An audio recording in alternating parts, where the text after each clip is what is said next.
കേരളത്തിലെ സാധാരണക്കാരായ സ്ത്രീകൾ ഏറ്റവും കൂടുതൽ കാത്തിരിക്കുന്ന ക്ഷേമ പദ്ധതികളിൽ ഒന്നാണ് സ്ത്രീ സുരക്ഷാ പെൻഷൻ. കുടുംബത്തിന്റെ മുഴുവൻ ചുമതലയും ഏറ്റെടുത്ത് വീട്ടിൽ കഴിയുന്ന നിരവധി സ്ത്രീകൾക്ക് ഇന്ന് പ്രതിമാസ സഹായമായി ഈ പദ്ധതി വലിയ പ്രതീക്ഷയായി മാറിയിരിക്കുകയാണ്. ഇപ്പോൾ സംസ്ഥാനത്ത് ഏറ്റവും കൂടുതൽ ചർച്ചയാകുന്നത് സ്ത്രീ സുരക്ഷാ പെൻഷൻ വിതരണം എപ്പോൾ തുടങ്ങും, കുടിശ്ശിക തുക എപ്പോൾ ലഭിക്കും, പുതിയ അപേക്ഷകൾ എപ്പോൾ അംഗീകരിക്കും, സർക്കാർ പുതിയ മാനദണ്ഡങ്ങൾ കൊണ്ടുവരുമോ, DBT വഴി പണം അക്കൗണ്ടിൽ എത്തുമോ തുടങ്ങിയ കാര്യങ്ങളാണ്. ഈ വീഡിയോ സ്ത്രീ സുരക്ഷാ പെൻഷനെ കുറിച്ചുള്ള എല്ലാ പ്രധാന വിവരങ്ങളും വളരെ വിശദമായിട്ട് പരിശോധിക്കാം. കേരള സർക്കാർ സാമൂഹ്യ സുരക്ഷാ പദ്ധതികളുടെ ഭാഗമായി സ്ത്രീകൾക്കായി പ്രത്യേക സംരക്ഷണ സഹായം നൽകുന്ന രീതിയിലാണ് സ്ത്രീ സുരക്ഷാ പദ്ധതി മുന്നോട്ട് കൊണ്ടുപോകുന്നത്. സാമ്പത്തികമായി പിന്നോക്കം നിൽക്കുന്ന സ്ഥിര വരുമാനമില്ലാത്ത സ്ത്രീകൾക്ക് കുറഞ്ഞതൊരു അടിസ്ഥാന സാമ്പത്തിക സുരക്ഷ ഉറപ്പാക്കുക എന്നതാണ് ഈ പദ്ധതിയുടെ പ്രധാന ലക്ഷ്യം. സംസ്ഥാനത്തിന്റെ സാമൂഹ്യ സുരക്ഷാ പെൻഷൻ സംവിധാനത്തിന്റെ ഭാഗമായാണ് പദ്ധതി പ്രവർത്തിക്കുന്നത്. ഇപ്പോൾ ഏറ്റവും കൂടുതൽ ആളുകൾ ചോദിക്കുന്നത് 1000 രൂപയുടെ വിതരണം സ്ഥിരമാകുമോ, കുടിശ്ശിക ഒരുമിച്ച് ലഭിക്കുമോ, പുതിയ ഗുണഭോക്താക്കളെ ഉൾപ്പെടുത്തുമോ എന്നതാണ്. സർക്കാർ വൃത്തങ്ങളിൽ നിന്ന് ലഭിക്കുന്ന വിവരങ്ങൾ പ്രകാരം DBT സംവിധാനത്തിലൂടെ നേരിട്ട് ബാങ്ക് അക്കൗണ്ടിലേക്ക് തുക നൽകുന്ന സംവിധാനം കൂടുതൽ ശക്തമാക്കാനാണ് ശ്രമം നടക്കുന്നത്.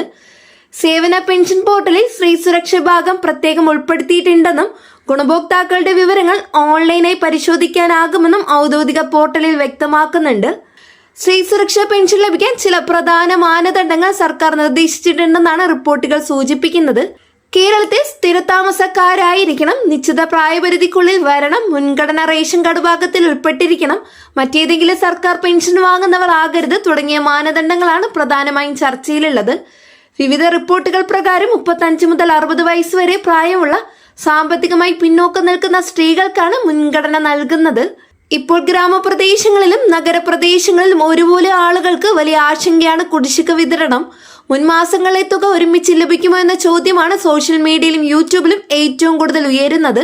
ധനസാഹചര്യത്തെ ആശ്രയിച്ചായിരിക്കും കുടിശ്ശിക തുകയുടെ വിതരണം ഘട്ടം ഘട്ടമായി നടക്കുന്നതാണ് പൊതുവായ വിലയിരുത്തൽ. മുമ്പ് സാമൂഹ്യ സുരക്ഷാ പെൻഷൻ കുടിശ്ശിക സർക്കാർ ഗഡുക്കളായി വിതരണം ചെയ്ത അനുഭവം കേരളത്തിൽ ഉണ്ടായിട്ടുണ്ട്. അതിനാൽ ഈ പദ്ധതിയിലും ഘട്ടം ഘട്ടമായി വിതരണം ഉണ്ടാകുമെന്നാണ് പ്രതീക്ഷിക്കുന്നത്.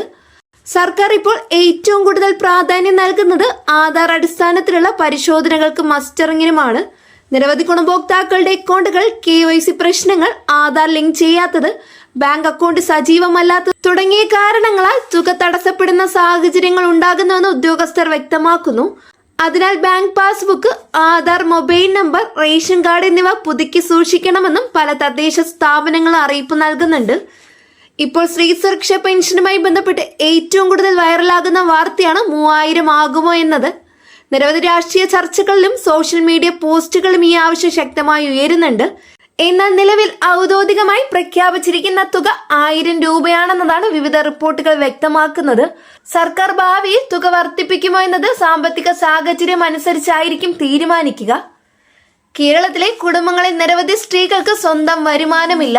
വീട്ടുജോലി ചെയ്യുന്ന സ്ത്രീകൾ, ഒറ്റയ്ക്ക് കുടുംബം നോക്കുന്നവർ, ഉപജീവന മാർഗമില്ലാത്തവർ, വിവിധ സാമൂഹ്യ സാഹചര്യങ്ങളിൽ ജോലി ചെയ്യാൻ കഴിയാത്തവർ എന്നിവർക്കായി ഈ പദ്ധതി വലിയ ആശ്വാസമായി കാണപ്പെടുന്നു. അതുകൊണ്ട് തന്നെ സ്ത്രീ സുരക്ഷാ പദ്ധതി ഒരു സാധാരണ ധനസഹായ പദ്ധതി മാത്രമല്ല, സാമൂഹിക സുരക്ഷ ഉറപ്പാക്കുന്ന ഒരു സംരക്ഷണ സംവിധാനമായും ആളുകൾ കണക്കാക്കുന്നു.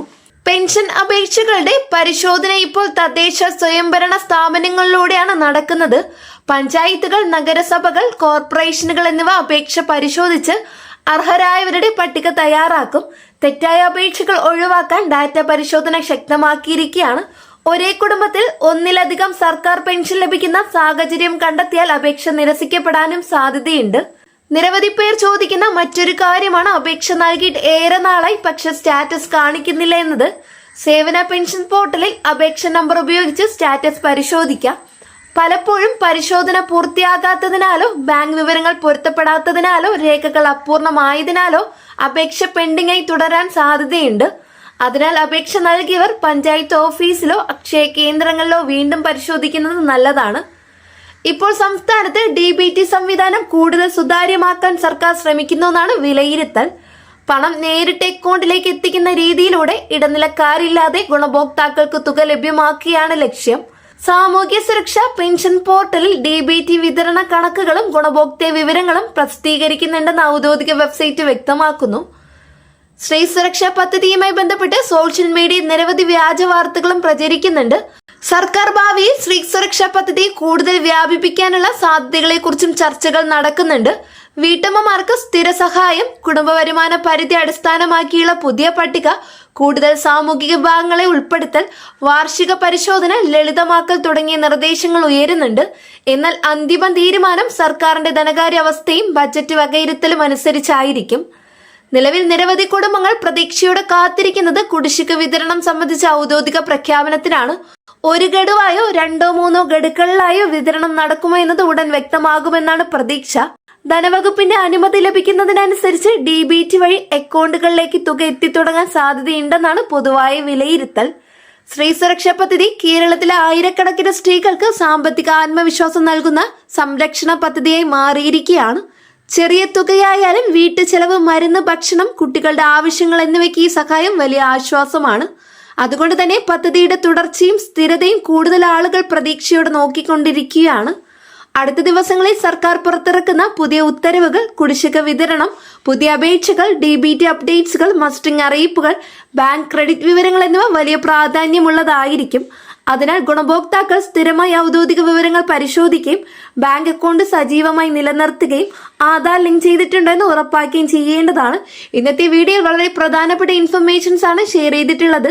ഈ ഒരു വീഡിയോ നിങ്ങൾക്ക് യൂസ്ഫുൾ ആയെന്ന് വിശ്വസിക്കുന്നു. വീഡിയോ ഉപകാരപ്രദമായാൽ ചാനൽ സബ്സ്ക്രൈബ് ചെയ്യുക. തൊട്ടടുത്ത് കാണുന്ന ബെല്ലൈക്കൺ അമർത്തുക. ഞാനിടുന്ന വീഡിയോയുടെ നോട്ടിഫിക്കേഷൻ ഉടനടി തന്നെ ലഭിക്കുന്നതായിരിക്കും.